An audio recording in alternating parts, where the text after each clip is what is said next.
Hello, I'm Carmen.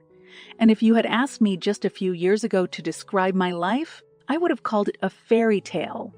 Allow me to paint a picture for you. I was born into a family that was nothing short of wonderful.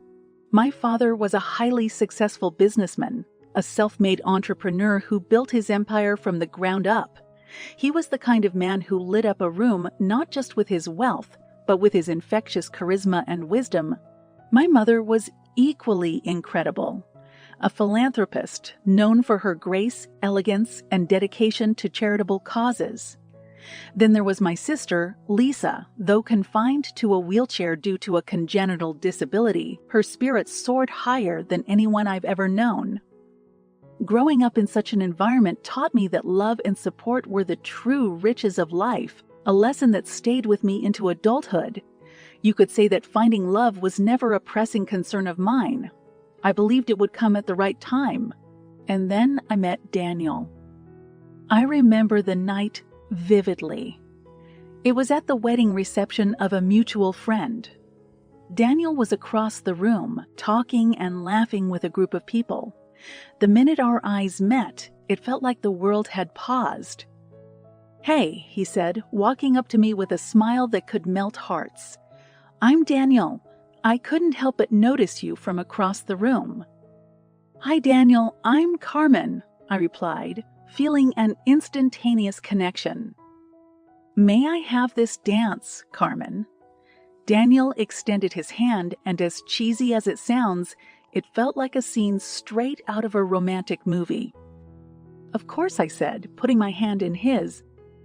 As we danced, Daniel talked about his dreams and aspirations.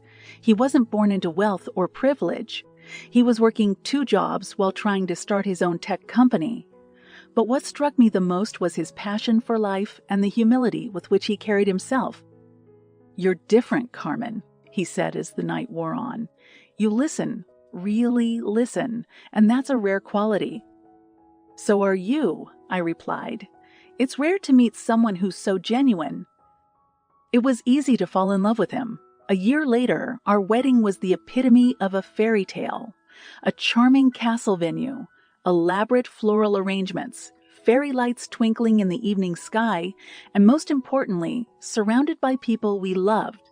I remember standing at the altar looking into Daniel's eyes and thinking how lucky I was.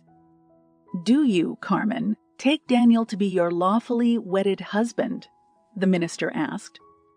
"I do," I said, my voice tinged with emotion. "And do you, Daniel, take Carmen to be your lawfully wedded wife?" "I do," Daniel responded, his eyes locked onto mine. It was a dream come true. Though Daniel was still in the process of finding himself, working long hours and facing the challenges of entrepreneurship, I was proud to stand by his side. Money was never the cornerstone of our relationship. I believed in us, in our future, and in the love that seemed strong enough to conquer anything. Little did I know, the castle that our fairy tale was built on had shaky foundations that would crumble and bring down everything I held dear. But that chapter was yet to come. For now, I was blissfully ignorant, happily ensconced in what I believed was an unbreakable love. Ah, how stories can change. The room was somber, filled with a heavy sense of grief as my father's lawyer read the will. I sat next to Lisa, holding her hand tightly as we listened. My father had divided his estate into numerous parts, designating funds for various charities, contributions to research institutions, and of course to his children. When the lawyer got to the part about the inheritance designated for Lisa and me, I felt a mix of relief and sorrow. $10 million had been left for me. After the reading, Lisa pulled me aside. Her eyes were red but steady, a look of resolve on her face. "Carmen, I don't want to take any of the money." "But why?" I asked, genuinely puzzled. "It's your right as much as it is mine." "You have a life to build, maybe a family someday." Lisa said softly, "I have medical costs. but they're already covered through insurance and trust funds. You should have it." I hugged her tightly, grateful yet burdened by the responsibility. "All right, if you insist," I said, my voice tinged with emotion. "But know that whatever I have is also yours, always." Armed with the weight of this new financial responsibility, I returned home.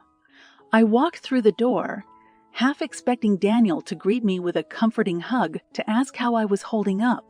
Instead, he was sitting on the couch, an unrecognizable look on his face.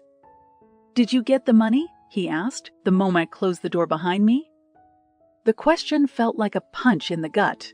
There was an odd tension in his voice, a slight edge that I'd never heard before. My Daniel, who had been my emotional rock, who had always valued love and connection over material wealth, was asking about money. "Yes," I paused, "but I told them to give it all to Lisa." "You did what?" His eyebrows arched, his expression inscrutable. "Lisa needed it more than me," I said, feeling a pit form in my stomach. "And it's not like we're struggling, Daniel. We have enough, and I have you. That should be all that matters." Daniel looked at me, his eyes searching my face for something I couldn't discern.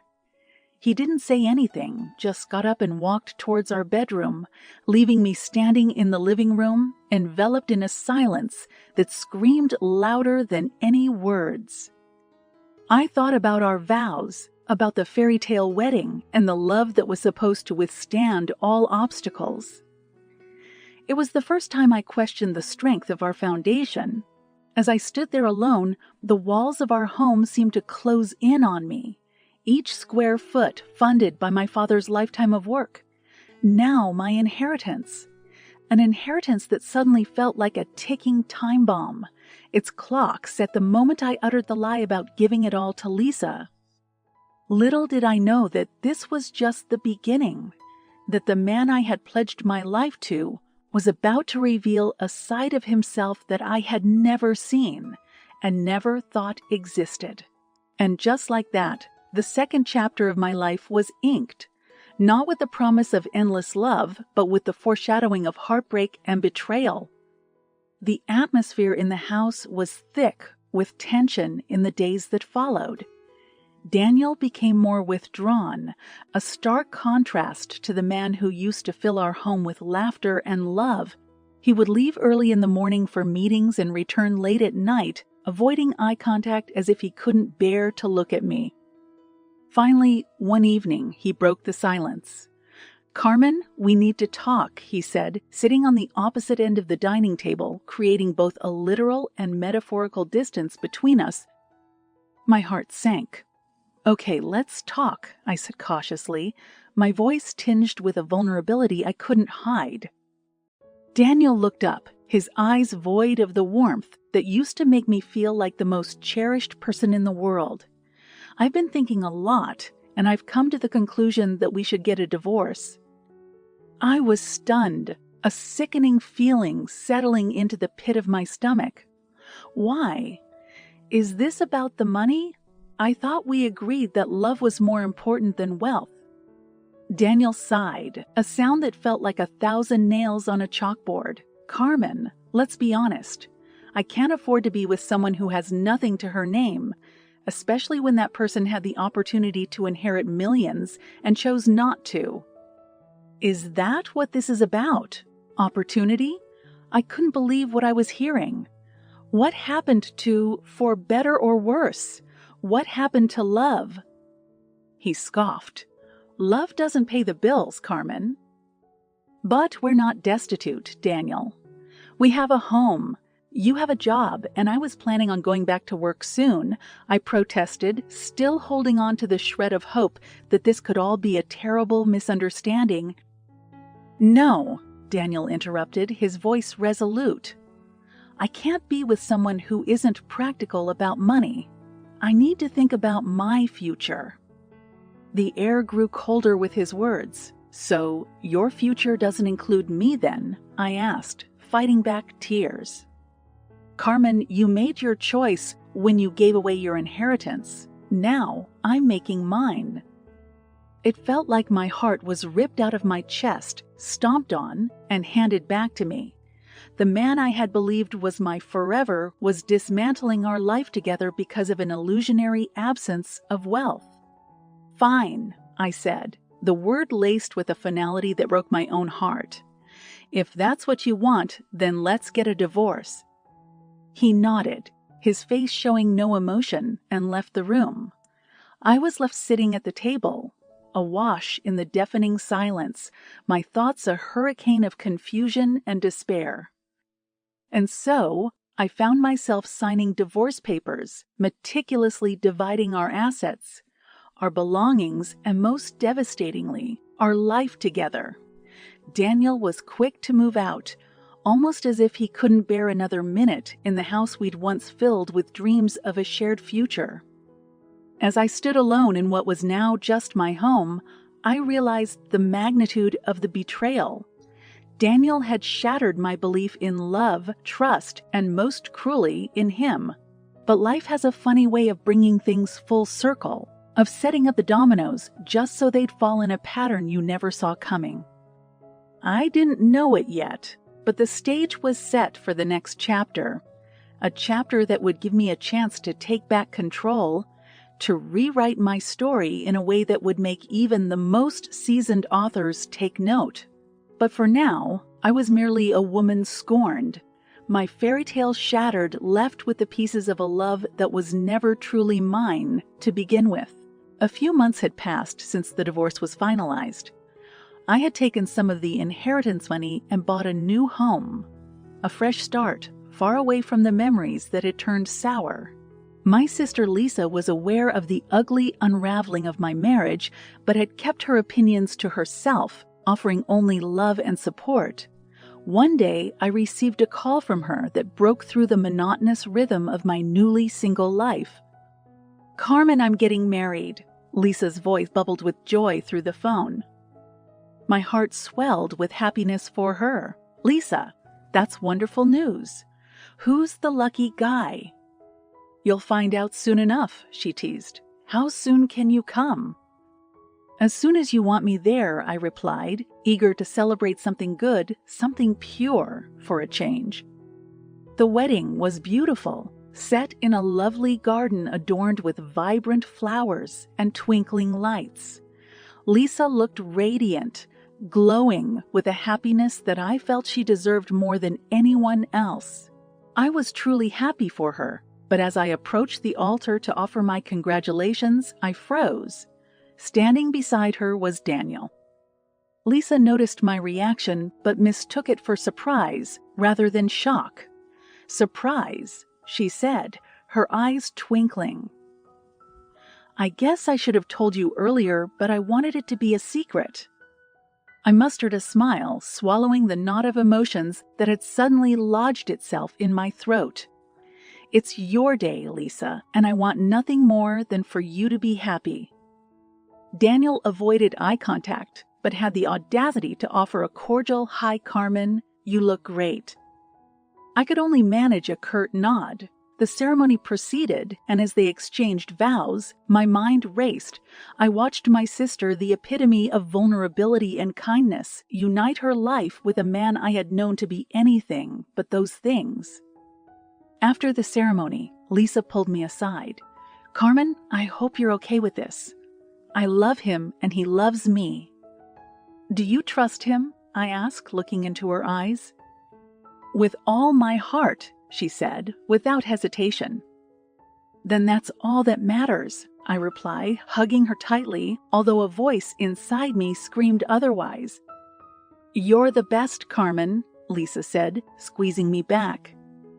"Just promise me one thing," I whispered, pulling away to look into her eyes. "Never lie to him about money or anything else. Lies corrode trust." Lisa looked puzzled, but nodded. Of course, why would I lie? The irony of her question was not lost on me, but I chose to keep my thoughts to myself. After all, Lisa had made her choice, just as I had made mine, and Daniel his. But the universe is a grand weaver of tales, And as fate would have it, my story was about to take a turn I never could have anticipated. With Daniel now legally my brother-in-law, the next chapter of my life was almost ready to begin. One where the stakes were higher, the deceptions darker, and where karma was about to deal its hand in a game that none of us knew we were playing. After the wedding festivities had died down and the guests had trickled away, I found myself alone in a quiet corner of the garden. My emotions were a tangle of confusion, disbelief, and a gnawing sense of impending doom. I felt an arm wrap around my shoulder and turned to see Lisa, her eyes still sparkling with the joy of a newlywed. "Carmen, are you all right? You seemed a little distant during the reception," she said, her voice tinged with concern. "I'm okay, just a little tired," I replied, offering a half smile. Before either of us could say anything more, Daniel approached, his eyes meeting mine for the first time since the ceremony. "Carmen, may I talk to you for a moment?" he asked, the cordiality in his voice failing to mask the underlying tension. I looked at Lisa, who gave me a reassuring nod, and then followed Daniel to a more secluded part of the garden. "What is it?" I asked, my voice steadier than I felt. Daniel cleared his throat, clearly uncomfortable. "Look, I want to clear the air. I didn't know you'd be so affected by me marrying Lisa." I chuckled bitterly. Affected? Why should I be? You're both adults, and you've made your choices. "Good," he said, visibly relieved, "because I want Lisa to be happy, and family drama is the last thing we need right now." Family drama. The words stung, but they also flipped a switch inside me. You want to talk about family drama? How about marrying into the family you just left? Don't you think that's a bit dramatic, even for you? Daniel sighed. "Carmen, I didn't plan for this to happen. But I'm committed to making it work with Lisa. She's an incredible woman, and she has something that you and I never had: financial stability." Ah, there it was. The issue that had torn apart our marriage raising its ugly head again. "I see," I said, looking at him squarely. "Well, since we're clearing the air, there's something you should know." He raised an eyebrow. "What?" "Lisa is disabled, as you know. Medical costs, life expenses, they all add up, and she declined the inheritance from our father's estate." For a moment, Daniel's face went white as if he'd seen a ghost. "What are you saying?" "I'm saying, Daniel, that Lisa is as much a beggar as you accused me of being. She didn't take the inheritance. I lied. I took the entire $10 million. The look on Daniel's face was priceless. Shock, disbelief, and then realization. Realization that he had played himself, that his greed had cost him not one, but two fortunes. The mask had slipped, and standing before me was not the man I fell in love with, but a stranger. A man willing to trample over anyone for the sake of money. "Carmen, why didn't you tell me this before?" he finally stammered. "Why? Would it have made a difference? Would you have stayed if you knew I was a millionaire?" His silence was all the answer I needed. I turned to walk away, but stopped to deliver my parting words. "You see, Daniel, you were right about one thing. Lies do corrode trust, but it was your lies to yourself about what really mattered that corroded our marriage." I walked back to Lisa, my heart lighter than it had been in months. The curtains had fallen, the actors in this twisted play had taken their final bows, and the stage was set for the final chapter. One where I would regain control of my narrative with honesty and integrity as my allies. I had been both the deceived and the deceiver, but it was time to put an end to this cycle. The final chapter was yet to be written, and it was going to be a reckoning. The days that followed Lisa's wedding were a strange blend of relief and apprehension. I had unveiled Daniel's greed to him, and while it gave me a sense of closure, it also left me anxious about Lisa's future. Yet, As the saying goes, the truth has a way of revealing itself, often when you least expect it. It was a week after the wedding, and Lisa had invited me over for dinner. As I walked into their home, I sensed an uncomfortable tension hanging in the air. Lisa greeted me with a smile but seemed subdued. Daniel was conspicuously absent from the room. "Carmen, can you help me set the table?" Lisa asked, her voice softer than usual. "Of course," I replied, following her into the kitchen. As we arranged the dishes and utensils, I couldn't help but notice that Lisa seemed distracted. Finally, I decided to address the elephant in the room. "Is everything okay, Lisa? You seem a bit off." Lisa sighed and set down the serving spoon she was holding. "It's Daniel," she said. "He's been acting strange ever since we got married. He's distant, withdrawn. It's like he's a completely different person." I felt a knot tighten in my stomach but said nothing. Lisa continued, "And the weirdest thing is, he keeps asking about the inheritance, about whether I received any money from Dad's estate." The moment had come. My heart raced as I realized what I had to do. "Lisa, there's something you should know," I began cautiously. "Something I should have told you sooner." Daniel chose that exact moment to walk into the kitchen. "Told her what, Carmen?" Our eyes met, and a heavy silence filled the room. Finally, I spoke. "Lisa, I lied to you and to Daniel. You didn't receive the inheritance because you refused it, remember? I received the entire $10 million. Lisa's eyes widened in disbelief. "Why would you lie about that, Carmen?" Before I could answer, Daniel interjected. "So you lied to us both, Carmen." Ignoring him, I turned to Lisa. "I lied to protect myself at first, but then I realized the lie could protect you too. Daniel isn't who you think he is, Lisa. He left me because he thought I was penniless." "Is that true, Daniel?" Lisa asked, her eyes filling with tears. Daniel looked from me to Lisa, his face changing colors, eventually settling on a shade of pale, cold gray. A basement-faced revelation, if ever there was one. I didn't know she had the money," he stammered, failing to answer Lisa's question directly. Lisa turned to me, her eyes searching for something. "Is it revenge, Carmen? Are you trying to ruin my marriage for revenge?" "No, Lisa. I'm doing this to save you. To save you from making the same mistake I did. You deserve better." There was a moment of heavy silence, the weight of years of lies and deceptions hanging in the air, crushing us under its unbearable heaviness. Finally, Lisa spoke.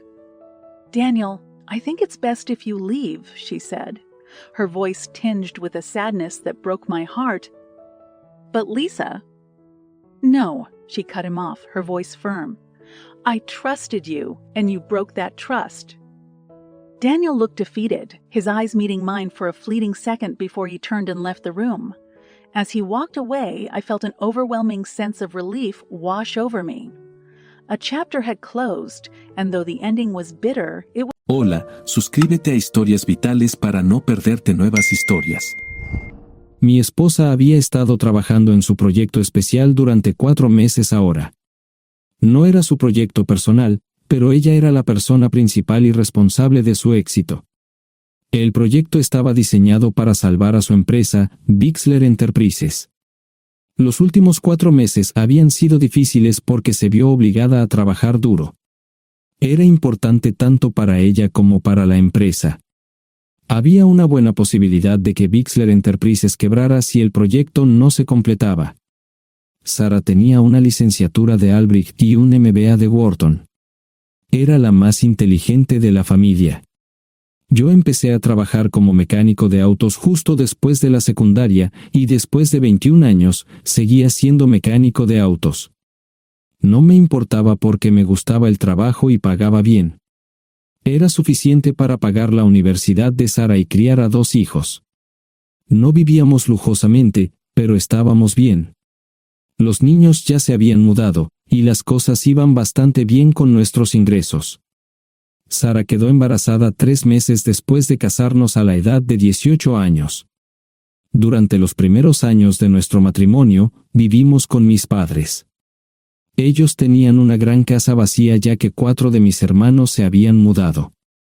Eso significaba que teníamos una niñera mientras Sara completaba sus primeros años de universidad. Debido a 2 embarazos, la carrera de 4 años le llevó 6 años completarla. Fue difícil, pero lo logró. Siempre tuve trabajo y nunca me faltó trabajo extra si lo necesitaba. Después de que Sara se graduó de Wharton, alquilamos nuestro propio lugar. Tuvo ofertas de trabajo de varias empresas grandes, pero todas requerían que nos mudáramos. A mí no me importaba, pero Sara quería quedarse cerca de casa. Por eso decidió trabajar en Bixler Enterprises. Pagaba bien, pero lo más importante, le daba responsabilidad y la oportunidad de avanzar. Sara era una empleada trabajadora y dedicada. La presentación es el jueves en el Hotel Thyssen en Filadelfia. Tomé unos días libres en el trabajo para ayudarla según fuera necesario. Al final, todo lo que logré fue hacerle algo de comer cuando llegaba a casa. No sabía nada sobre su trabajo, ni tampoco quería saber, los negocios corporativos de alto nivel me aburrían. Empresarios de Europa, Asia y América del Sur venían aquí, la empresa pagaba sus boletos de avión y proporcionaba habitaciones en el Hotel Thyssen mientras estaban aquí.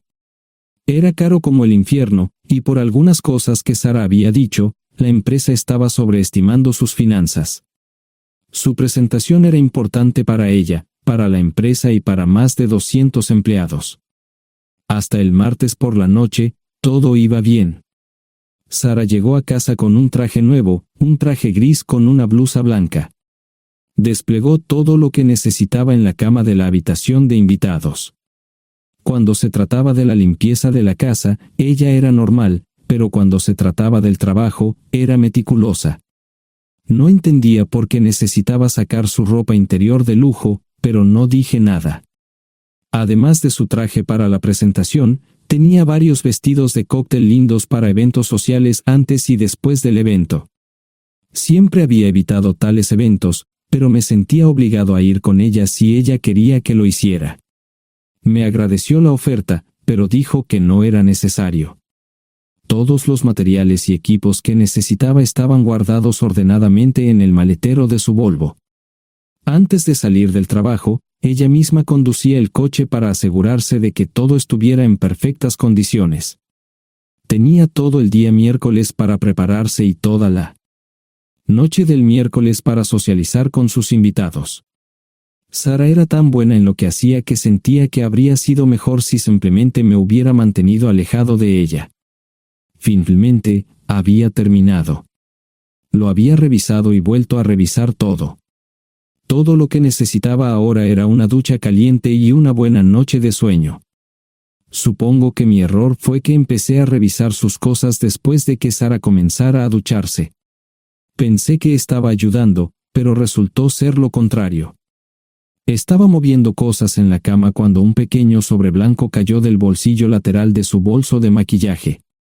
Una carta de una farmacia, pero no del tipo que solemos usar. Dentro había 10 pastillas.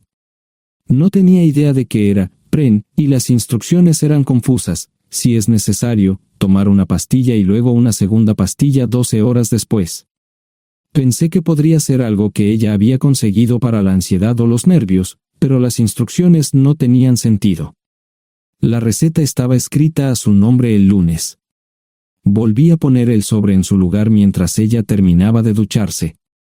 Decidí que quería saber más sobre Pren antes de contarle sobre ello. Por supuesto, si lo mencionaba, significaría que estaba revisando sus cosas. Odio los dilemas.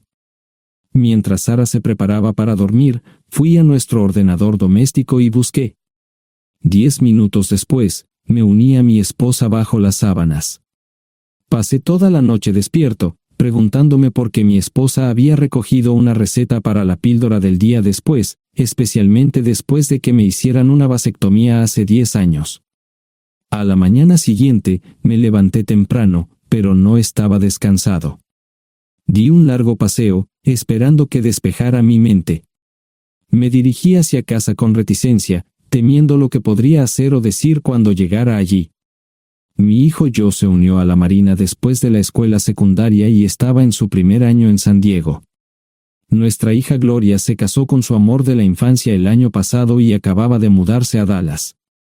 Eso dejaba solo a Sara y a mí. Echaba de menos a los niños, pero esperaba envejecer con mi esposa. Ella era la única mujer que me había interesado, y ahora todo estaba. Si Sara estaba teniendo una aventura, lo ocultaba bien. Por supuesto, nunca la vigilé. Nunca miré sus correos electrónicos o llamadas telefónicas. No tenía razones para hacerlo. No tenía forma de saber qué estaba haciendo en el trabajo o después del trabajo. Confiaba en ella completamente. Ion, ¿dónde demonios has estado? ¿Quieres huevos o algo? No, solo café. No me sentía con muchas ganas de hablar. ¿Qué pasa, cariño? Solo son 3 días. Puedes venir si quieres, pero te aburrirás como una ostra. No, realmente no quiero ir, pero odio dejarte sola. Me preocupo cuando no estás aquí. Es muy dulce, querido, pero estará bien. No voy a salir del hotel en todo este tiempo. Pasaré la mayor parte del día asegurándome de que la sala de conferencias esté lista, y esta noche tendré una agradable charla con nuestros posibles clientes. Mañana, probablemente ni siquiera tendré la oportunidad de ir al baño. Llegaré a casa lo más temprano posible el viernes. Te prometo un gran fin de semana si sabes a lo que me refiero. Todo eso suena bien, pero no puedes culparme por preocuparme. Soy un mecánico de autos, y tengo una esposa hermosa y exitosa. A veces tengo la sensación de que estás menos interesada en mejorar nuestra situación familiar que en avanzar en tu carrera. Detente, maldita sea, Ion.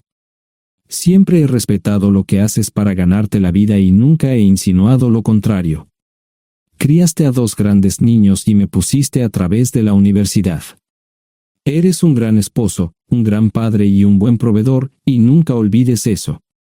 Terminé mi café mientras ella recogía la mesa.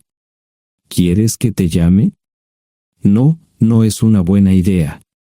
Tendré el móvil apagado, y voy a apagar el teléfono de la habitación por la noche para poder dormir. Te llamaré siempre que pueda. La ayudé a cargar el coche, era tan meticulosa con eso como con todo lo demás. Trabajando, le llevaría 3 horas llegar al Hotel Dicen. Me quedé en el porche y la vi marcharse. No me molesté en preguntarle por las pastillas. Pasé el resto de la mañana en el porche. No recuerdo haberme preocupado tanto como ahora. Me sentía pequeño e insignificante. Me sentía fuera de mi liga. Era un tipo de pueblo con un trabajo mediocre y una esposa exitosa. Era una combinación equivocada. Debería haberlo notado antes. Me sentía estúpido. El mejor traje que tenía era una chaqueta azul y un par de pantalones. Al menos tenía algunas corbatas, aunque tenían 10 años de antigüedad. Acababa de terminar de vestirme cuando sonó el teléfono fijo. Oye, cariño, solo quería avisarte de que llegué bien. ¿Tuviste un buen viaje? Supongo que el tráfico no estaba demasiado denso. Estuvo bien. Te llamaré esta noche. Ahora tengo que irme. Estoy en la habitación 714, Sara. Puedo estar en casa de mis padres o en la de mis hermanos esta noche si quieres llamarme a mi móvil. De acuerdo. Suena el teléfono móvil. Te quiero, tengo que irme. Me tomé mi tiempo para llegar a Filadelfia. No fui directo al Dicen, primero me detuve y compré un filete con queso. Prometí hacer una larga noche. No estaba seguro de qué iba a hacer. Estacioné en el garaje del hotel y simplemente esperé. Tarde o temprano, tenía que entrar en el hotel. Simplemente no podía decidir cuándo hacerlo. El sonido de mi teléfono celular me ayudó a tomar mi decisión. Ion, Solo quería avisarte de que todo se ha arreglado. Ahora voy a bajar para encontrarme con algunas personas y cenar. No olvidaste nada, ¿verdad? No, todo está bien. Tengo todo en mi habitación para mañana. ¿Necesitas algo? No, Ion, relájate. Voy a apagar mi teléfono. Te llamaré mañana por la mañana. ¿De acuerdo? Ríe, diviértete. No es divertido, Ion, es trabajo. No parecía estar demasiado fuera de lugar. El vestíbulo, el restaurante y las salas de conferencias estaban llenos de gente, así que pude pasar desapercibido. Había un folleto pequeño y bonito que mostraba el diseño de todas las habitaciones del hotel. Me paseé por las diferentes habitaciones y me detuve en las paredes, mirando alrededor entre la multitud. No tenía ni idea de qué haría si Sara me veía. Lo averiguaría si y cuando eso sucediera. Encontré un tablero de eventos que enumeraba todas las habitaciones que estaban siendo utilizadas por los diversos grupos. Bixler Enterprises no tenía habitaciones disponibles para el miércoles por la noche. Esto me pareció interesante. Sara había dicho que no iba a salir del hotel, pero ahora no estaba tan seguro de eso. Había 3 comedores, familiar, informal y de alta cocina. A Sara no le gustaba mucho cenar con niños, así que fui primero al comedor informal. Solo me llevó 5 minutos asegurarme de que no estaba allí. Tuve mejor suerte en el salón gourmet, era una acogedora mesita encajada en la esquina, el tipo de mesa que la gente reserva para tener un encuentro privado. Sara llevaba un vestido de cóctel negro con un escote pronunciado y perlas, se veía elegante y su acompañante parecía apreciarlo. Conocía a algunas personas con las que trabajaba Sara, y él no era una de ellas. Me resultaba familiar, pero no había forma de que pudiera recordarlo. Había muchas sillas libres, así que no tuve problemas para cruzar la sala. Había velas y pequeños candelabros de cristal en las mesas. Apagué la mía y le dije al camarero que me molestaba por el glaucoma. Pedí el plato de pollo de siempre y me acomodé. El camarero me sirvió el café por tercera vez. Disculpe, el tipo en la mesa de enfrente me parece muy familiar. ¿Sabes quién es? Sí, ese es Malcolm Eugene Foote. Es miembro del Consejo Municipal, se espera que se postule para el Congreso en los próximos años. ¿Es esa su esposa con él? Es muy bonita. No, esta es la primera vez que la veo. Siempre usa esa mesa para señoras especiales, si me entiende. Simplemente le sonreí y pedí la cuenta. Nunca había visto a Sara tan sensual con un hombre antes. Parecía captar cada palabra que decía, como si fuera Dios o algo así. No estaban haciendo nada inapropiado, pero tampoco era platónico ni profesional. Cuando me fui, estaban terminando su segunda botella de vino. Ahora entendía por qué se había llevado su lencería elegante. Me acomodé en una esquina del vestíbulo para que no me vieran. 10 minutos después, salieron del restaurante. Ella le tomaba la mano mientras caminaban por el vestíbulo hacia el ascensor. Observé cuidadosamente los indicadores de piso. Que el ascensor se detuviera en el 3er piso era una buena señal, significaba que no lo había llevado a su habitación. Era una mala señal cuando el ascensor no llegaba al 7º piso, significaba que ella fue a su habitación. Por si acaso me equivocaba en algo, me senté en el vestíbulo y observé el ascensor durante 1 hora. La gente entraba y salía, pero Sara no estaba entre ellos. Saqué mi maleta vacía del coche y me dirigí al mostrador de recepción. Aunque podía demostrar que era su esposo, me costó trabajo conseguir una tarjeta llave. Se dieron después de llamar a la habitación, pero nadie respondió. Finalmente, estaba en camino a la habitación 714 con la tarjeta llave. Ni siquiera encendí las luces al principio, simplemente me senté en la oscuridad de la habitación durante más de 1 hora. No fue difícil asegurarme de que no regresara a la habitación. Primero, empacé todas sus ropas y pertenencias personales. No dejé nada atrás. Revisé el paquete de Preven, todavía quedaban 10 pastillas en el tocador. De manera muy ordenada, estaban todos los artículos que necesitaría para su presentación al día siguiente. Comencé a llenar la maleta. Había 24 carpetas promocionales especialmente encuadernadas y otras 20 carpetas regulares, todas ellas fueron a la maleta.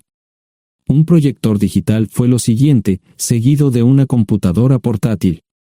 Tomé su bolso y su celular, que había dejado en la habitación. Todo lo que tenía consigo era un bolso de mano y probablemente un tubo de lápiz labial.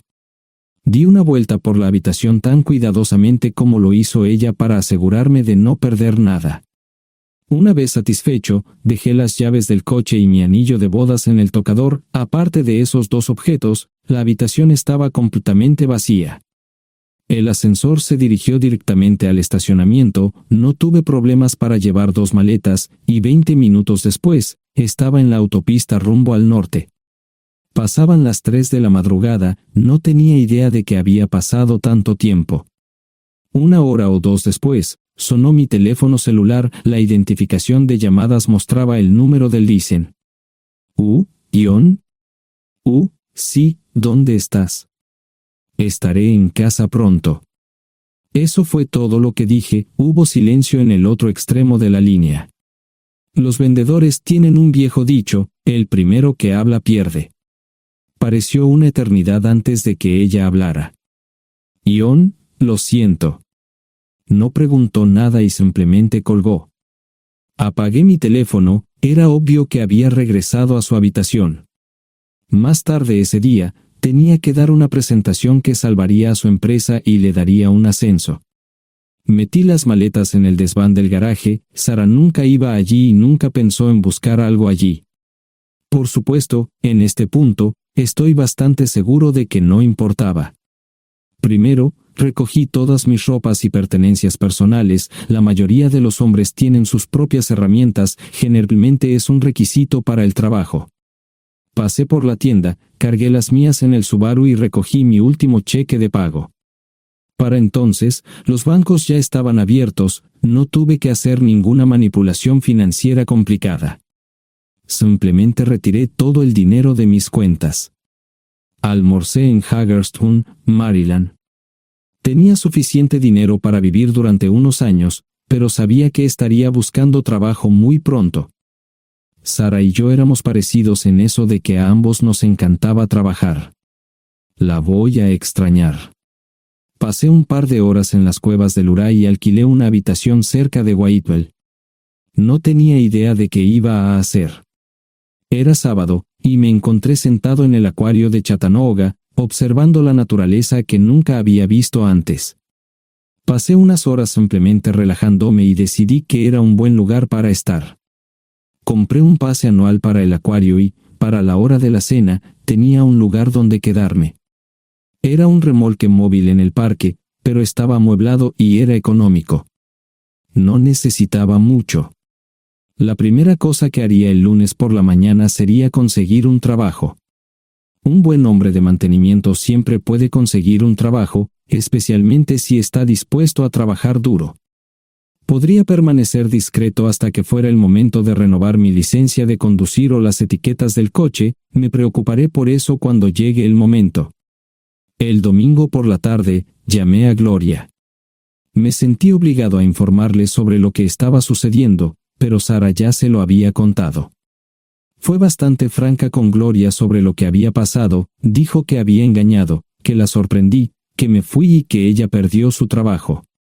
Me sentí mal porque ella perdió su trabajo, pero ese era el precio que tenía que pagar. Le pedí a Gloria que le dijera a Josh lo que estaba sucediendo la próxima vez que hablara con él. También le dije que la llamaría aproximadamente una vez al mes para verificar cómo iban las cosas. No le dije dónde estaba. Para el mediodía del día siguiente, tenía un trabajo. En realidad, estaba a poca distancia del parque de remolques, con el Waffle House a mitad de camino. ¿Qué más podría querer un hombre? No sé cómo manejaron el papeleo, pero me estaban pagando $20 por hora sin hacer preguntas. Estaba feliz, y ellos también. Ni siquiera tendría que tocar el dinero que traje conmigo. Unos 2 meses después, Gloria me informó que Sara se había mudado de la casa y estaba viviendo con sus padres. Gloria no sabía nada más, pero estaba feliz de que estuviera estable y le estuviera yendo bien.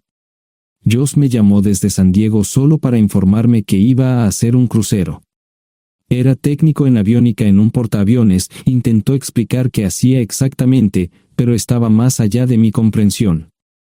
Nunca supe mucho sobre cosas técnicas. Ambos tuvieron cuidado de no decir nada malo sobre su madre, aprecié eso. Después de eso, todo siguió como siempre. Comencé a hablar con Gloria al menos semanalmente, Joss y yo comenzamos a enviar correos electrónicos regularmente. Gloria hablaba regularmente con Sara, pero decía muy poco sobre lo que estaba haciendo o dónde estaba. Nunca presenté la solicitud de divorcio, y parece que Sara tampoco lo hizo. Tengo una licencia de conducir de Tennessee y las etiquetas en el Subaru. Comencé a frecuentar un bar local un par de veces al mes y tuve encuentros casuales, 2 mujeres se alternaban como mis compañeras nocturnas regulares. No buscaban compromisos, y yo tampoco, parecía funcionar bien para todos nosotros. La vida era buena. Eso fue hace mucho tiempo, y gradualmente olvidé a Sara. Con el tiempo, el Subaru comenzó a darme problemas, había olvidado cuánto tiempo había pasado. Tenía más de 200,000 millas. Estaba reflexionando sobre esto con una jarra de cerveza un día cuando me di cuenta de que habían pasado casi 5 años desde que me fui de casa. Mantuve un contacto cercano con ambos hijos, Gloria ya tenía 2 hijos propios en este momento y quería que los visitara. Joss casi se casó con una mujer tailandesa, pero en el último momento, se negó. Por lo general, trabajaba 6 días a la semana y usaba el domingo para recuperarme del sábado por la noche, no había ninguna buena razón para que alguien llamara a la puerta de mi remolque a las 6 de la mañana de un viernes. Su grosería fue recompensada por un hombre medio desnudo abriendo la puerta, los calzoncillos del día son repugnantes, y la dama en la puerta, juzgando por la expresión en su rostro, estuvo de acuerdo conmigo. Ella apartó la mirada, pero su compañero no parecía impresionado. Norm habría usado pantalones, pero en un momento como este, los invitados me molestaron. Estamos buscando a John Terrell. No los conozco. Me llamo David Simmons, y esta es mi esposa Mara. Tenemos un problema y esperamos que nos puedas ayudar. Lo siento mucho, no trabajo a altas horas de la noche. Si necesitan algo relacionado con su auto, tendrán que ir a la tienda. Esto provocó varias miradas en blanco y finalmente una respuesta. No tiene nada que ver con tu trabajo, es más un problema personal. ¿Podemos entrar? El interior del remolque lucía desordenado, rara vez tenía invitados, así que rara vez lo limpiaba. Incluso mis novias insistían en que fuéramos a su lugar. Hagan como en su casa, déjenme ponerme los pantalones enseguida. Al entrar en el dormitorio, dejé la puerta abierta solo para mostrarles lo hospitalario que soy. También me puse una camisa. ¿Les gustaría tomar café? Solo tomará unos 10 minutos. Aparté algunas cosas del sofá para que pudieran sentarse, no hubo respuesta a la pregunta del café. Tenemos una hija adoptiva de 4 años y otra de 2 que necesita un trasplante de médula ósea, y esperamos que nos puedas ayudar. Estamos dispuestos a pagarte si es necesario. ¿Con mi médula ósea? No, queremos usarla y estamos dispuestos a compensarte por cualquier inconveniente. Creo que quieren comprarla. Estaba actuando como un listillo, y de repente me di cuenta de ello. Estas personas eran serias, tenían un problema real y estaban buscando ayuda. Lo siento mucho, no quise interrumpir. Por favor, continúen. Nuestra mejor oportunidad de encontrar un donante es un familiar cercano. Eres nuestra mejor esperanza. Mira esto. No quiero ser un grosero, pero creo que se equivocaron de persona. ¿Cuándo nació su hija? Cumplirá 5 años en julio. Marche Simmons habló por primera vez, y sonó sincera.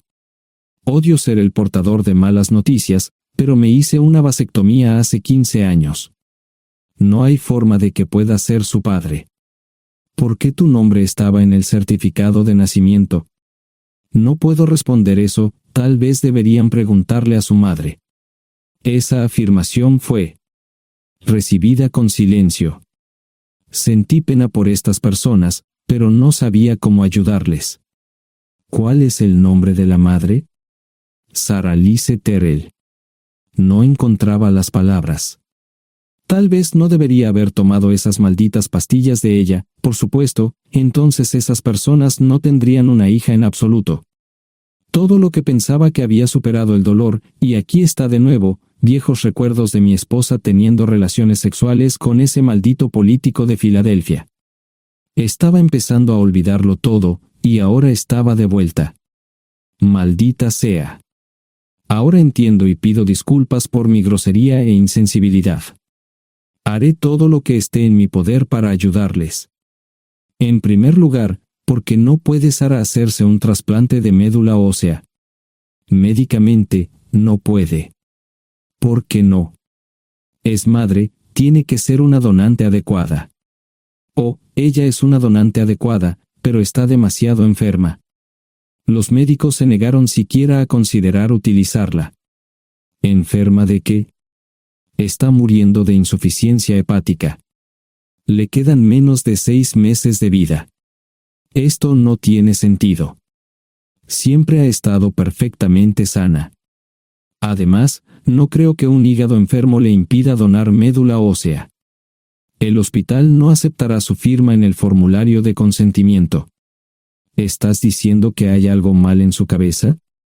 Ambos me miraron en silencio, sabían la respuesta, pero no querían decirlo.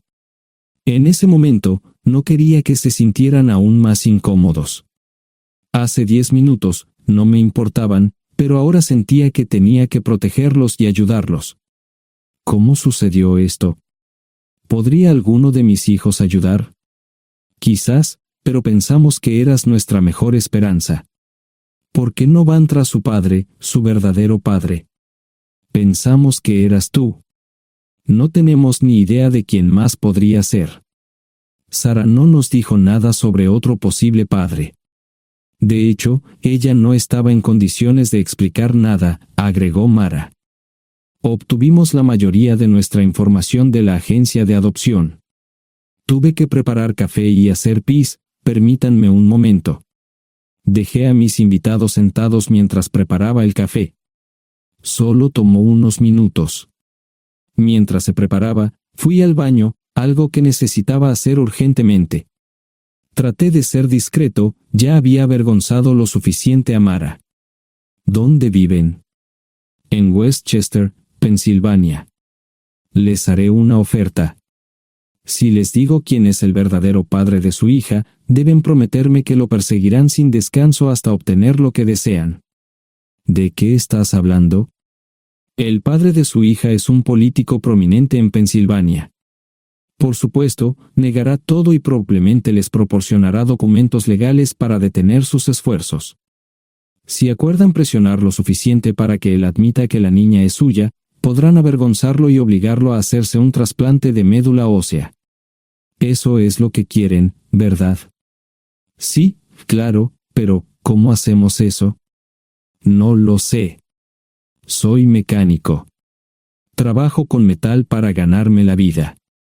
Creo que la mejor manera sería utilizar la televisión, la radio y los periódicos. Los políticos harán cualquier cosa para evitar una mala publicidad. ¿Tienen amigos que puedan ayudar? Bueno, ahora ambos estaban sonriendo.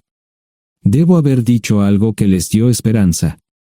Creo que podemos hacer esto. ¿Quién demonios es él? Malcolm Eugene Foote.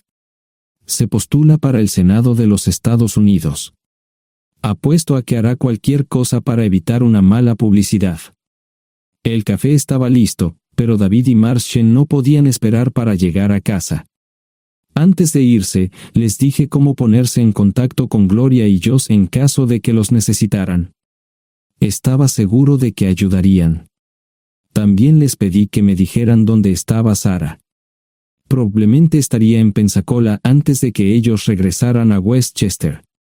Me corté el pelo y compré una camisa nueva.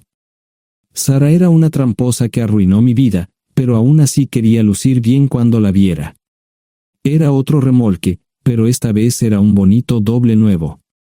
Allí estaba su Volvo con una llanta desinflada y un parabrisas roto. La mujer que abrió la puerta no era Sara, parecía que la habían empapado fuerte y la habían dejado empapada. Tenía al menos 45, tal vez 50, y debió haber tenido una vida difícil. La falta de maquillaje no ayudaba y simplemente se veía horrible. No tuve la oportunidad de abrir la boca. Caray, si no es John Terrell. Nunca esperé verte aquí. Tuve que usar la vieja línea, me estás poniendo en desventaja. Sherry Hart. Pasa, entra. ¿Quieres una cerveza? No, pero gracias. Estoy aquí para ver a Sara. Sherry cruzó la habitación y se detuvo en el buffet del comedor. Aquí está, John. Mírala todo lo que quieras. Su mano señalaba una urna de latón que estaba en el centro del buffet vacío. Supongo que llegué demasiado tarde. No me moví, solo me quedé mirando el contenedor frente a mí. ¿Puedo tomar una cerveza ahora? Sara se mudó a Pensacola después de dar a su bebé en adopción. Compró el remolque con el dinero que recibió de Bixler Enterprises después de que la despidieron. Tenía una participación en las ganancias, 401k, y vacaciones y días de enfermedad. Eventualmente, consiguió un trabajo en una fábrica local de prendas de vestir donde trabajaba en el departamento de envíos. Allí fue donde conoció a Sherry. Sherry alquilaba una habitación de Sara. Cada centavo que Sara ganaba iba para el alcohol. Empezó con vino y gradualmente pasó a bebidas más fuertes, las más baratas. Eventualmente, perdió su trabajo debido a su alcoholismo y se vio obligada a usar sus ahorros. Nunca salió con nadie ni salió a ningún lado. Sherry se quedó con ella, pagó sus servicios públicos y compró alimentos que Sara no comía. Le llevó más de 3 años quitarse la vida. Increíblemente, ella tenía un testamento y me dejó un doble remolque y un Volvo. Sherry explicó que Sara estaba tan angustiada por lo que había hecho que simplemente se rindió. No intentó evitar el embarazo ni siquiera terminarlo. La adopción se había arreglado meses antes de que naciera el bebé. Nunca volvió a trabajar, excepto en los trabajos clandestinos que hacía mal. Sherry dijo que Sara no parecía tener ambición ni propósito en la vida. Sara hablaba mucho de mí pero tenía miedo de intentar contactarme. Gloria le dio mi número, pero nunca me llamó. Era como si su aventura de una noche la hubiera lastimado más a ella que a mí. Estuve allí durante 2 semanas y luego vendí el remolque de Sherry por $1 y obtuve $3,000 por el Volvo. 2 días después, estaba en Westchester visitando a mis nuevos amigos David y Marche. Malcolm Eugene Foote resistió al principio, pero David y Marche lo presionaron hasta que cedió. Insistió en pruebas de ADN, que demostraron que era el padre. Para salvar la cara, más o menos lo obligaron a someterse a un trasplante de médula ósea, que fue exitoso. La carrera política y la vida familiar de Malcolm no dejaron una impresión favorable. Su caída en las encuestas fue tan rápida que el partido lo reemplazó por otro candidato unos meses antes de las elecciones. Su esposa solicitó el divorcio y fue muy pública al respecto. Sara y yo estamos viajando ahora a Dallas para ver a Gloria y a mis nietos. No sé cuánto tiempo mantendré a Sara conmigo, probablemente hasta que tenga a alguien.